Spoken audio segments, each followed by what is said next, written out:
గురువు గారు పరచూరి గోపాలకృష్ణ గారికి, ప్రసన్న గారికి, మా వైస్ ప్రెసిడెంట్ రవి గారికి, రూపమ్మ గారికి, సీమమ్మ గారికి, టీవీకే రాజు గారు అందరికీ నా హృదయపూర్వక నమస్కారాలు. ఈ రోజున వీరందరి మధ్యన అన్నగారిని స్మరించుకోవడం అంటే నా పూర్వజన్మ సుకృతమే. పసితనం నుండి అన్న ఎన్టీఆర్ అంటే నా నరాలలో ప్రాణంగానే ఎక్కువ జీర్ణించుకోపోయిన వ్యక్తి అన్న నందమూరి తారక రామారావు గారు. మా తల్లిదండ్రులను భగవంతుడిని ఎంత ఆరాధిస్తానో అంతకు 1000 రెట్లు ఎక్కువ ఆయనను ఆరాధిస్తాను. ఎందుకంటే ఆయన సినిమాల ప్రభావం వల్ల నేను అయ్యాను. నా అదృష్టం ఏంటంటే మోహనకృష్ణ గారు కెమెరామెన్గా ఉండి అన్నగారి దర్శకత్వంలో అన్నగారు బాలకృష్ణ గారితో బ్రహ్మాండ విశ్వామిత్ర చిత్రంలో నేను నటించాను. అది నా జన్మ సుకృతమైంది. ఆయన చేత ఆశీర్వదింపబడ్డ వ్యక్తిని. ఆయన చెయ్యి తాకిందంటే, ఆయన కళ్ళల్లో చూసామంటే ఆ భగవంతుడు బ్రహ్మ విష్ణు మహేశ్వరు ముగ్గురు ఏకమైతే ఏమొస్తుందో అదే ఎన్టీఆర్.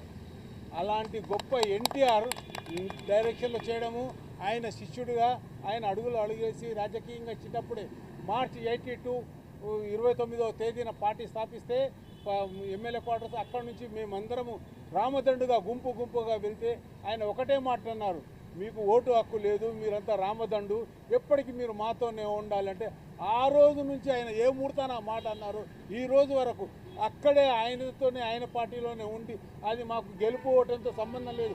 కేవలం ఒక ఎన్టీ రామారావు మీద అభిమానం కొద్దీ మా గురువు దైవమైనందుకు మేము ముందుకు సాగిపోతూ వస్తాము.